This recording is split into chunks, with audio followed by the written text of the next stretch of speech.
English learners! Welcome back to the Education Exploration Hub, your go-to place for real English conversation practice and to take your English to the next level. I'm Sophia, and I'm so excited about today's episode because today we're talking about something everyone wants, but few people truly have: confidence. You know that feeling when someone speaks so naturally, so easily, and you think, wow, how do they do that? Well, that's exactly what we're going to explore: how to talk to anyone with confidence in English and in life. Now, if you're a regular listener, you probably know that I usually host the show with Alex, but today's episode is a little special. Alex is taking a short break, and we have a new voice joining us in the studio. Everyone, please welcome Dylan. Hey everyone, I'm so happy to be here, and a little nervous too. I've been listening to the Education Exploration Hub for a long time, and I've always admired how Sophia and Alex make English learning feel like a real, friendly conversation. So I'll do my best to keep up that vibe. You'll be amazing, Dylan. You've got that calm, friendly energy that makes people want to listen. Thanks, Sophia. And honestly, I couldn't think of a better topic for my first episode. Talking to people, especially in English, can feel intimidating at first, but once you learn how to stay calm and connect naturally, it changes everything. Exactly. And the good news is you don't need to be perfect to sound confident. You just need the right mindset and a few practical tools, which we'll share today. And to make it even better, we've got a free PDF guide waiting for you. You'll find all the key phrases, reflection prompts, and grammar practice from today's episode in the description below. Plus, don't miss the ending because Crystal's vocabulary breakdown is back. She'll explain some of the advanced and emotional words we'll be using today so you can really understand and use them in your own conversations. Sounds like a great plan. Ready to dive in? Let's do it. This is How to Talk to Anyone with Confidence, right here on the Education Exploration Hub. You know, Dylan, before we jump into all the strategies, let's just be honest for a second. Talking to people can be terrifying, right? Oh, totally. Especially when it's in English, your second language. You start thinking, what if I say something weird? What if they don't understand me? What if I forget words halfway through? Yes, it's like your brain suddenly hits pause right when your mouth is supposed to hit play. Exactly. And then you walk away thinking, why did I say that? Or why didn't I say anything at all? And it plays in your head for hours. Been there many times. But here's the funny thing. Everyone, even native speakers, feels like that sometimes. Yeah, that's so true. We all get nervous, but the difference between confident people and nervous ones isn't that the confident ones never feel fear, it's that they talk anyway. Right? Confidence doesn't mean being perfect. It means being okay with not being perfect. I love that. Because half the time the other person is just as nervous as you are. They're thinking about how they sound. Exactly. Everyone's busy worrying about their own English, their own smile, their own, what do I say now moment. So once you realize that, talking becomes a little lighter, a little easier. But you know what really used to hold me back? Comparing myself to other people. Like I'd be in a group and everyone sounded so fluent and I'd just shrink into my chair. Oh yes, I know that feeling so well. I used to talk to really confident English speakers and think, do I even belong here? Exactly. It's like your mind starts ranking people. They're better, they sound smarter, and suddenly forget that you're a person too, not a performance. Totally, and that's what changed everything for me. One day, I just told myself, no one's above me and I'm not above anyone else. We're all just people trying to connect. That's such a simple but powerful mindset shift. Because when you drop that pressure to sound good, you actually start sounding more real. Yes, you stop trying to impress and start trying to connect. And that's where confidence really begins. Not in how perfect your grammar is, but in how genuine your heart is. That's beautiful, Sophia. But here's the thing. Once you stop comparing, there's another question that hits you. Okay, but what do I actually say? Right, you finally feel brave enough to talk, and then your brain goes completely blank. It's the classic, so how's your week moment? And your only reply is, good. I used to freeze every time someone asked me that. And then I realized the problem wasn't my English, it was that I never thought ahead about what I wanted to share. That's so true.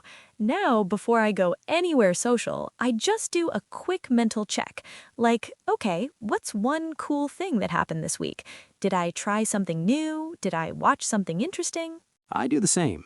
Sometimes I even write small notes in my phone, like funny thing that happened at work or that new cafe I tried.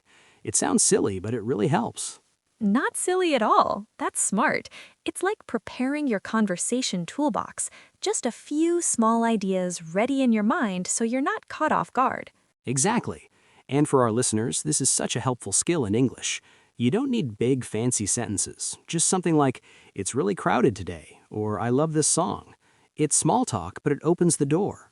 Yeah, it's like the first hello before a real chat begins. Those tiny lines break the ice. That's why they're called icebreakers. Exactly. And once you break the ice, that little bit of courage makes the next conversation easier. Yeah, confidence really does grow one hello at a time. And that brings us to something really important: practice.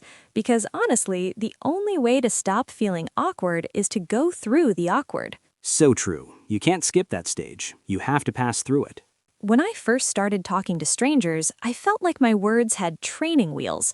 I was careful, slow, and terrified of falling. That's such a great image.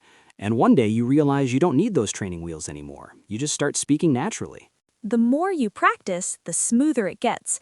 Saying hello, asking a question, making small talk, it all becomes easier the more you do it. Because small talk isn't small at all. It's like the warm-up before a marathon. It might seem simple, but it helps you find your rhythm. Right, and it's like exercise too. At first, your social muscles ache. You overthink everything. But with time, it starts to feel lighter and easier. Totally. And the best part? You don't need hours of practice every day, just little moments. Asking for directions, chatting with your barista, or saying thank you in full sentences. Yes, every small conversation adds up. Each one builds your confidence, not just in English, but in yourself. And the beautiful thing is, mistakes don't stop you, they teach you. The faster you make them, the faster you learn. There's a saying I love: if you're not making mistakes, you're not trying hard enough.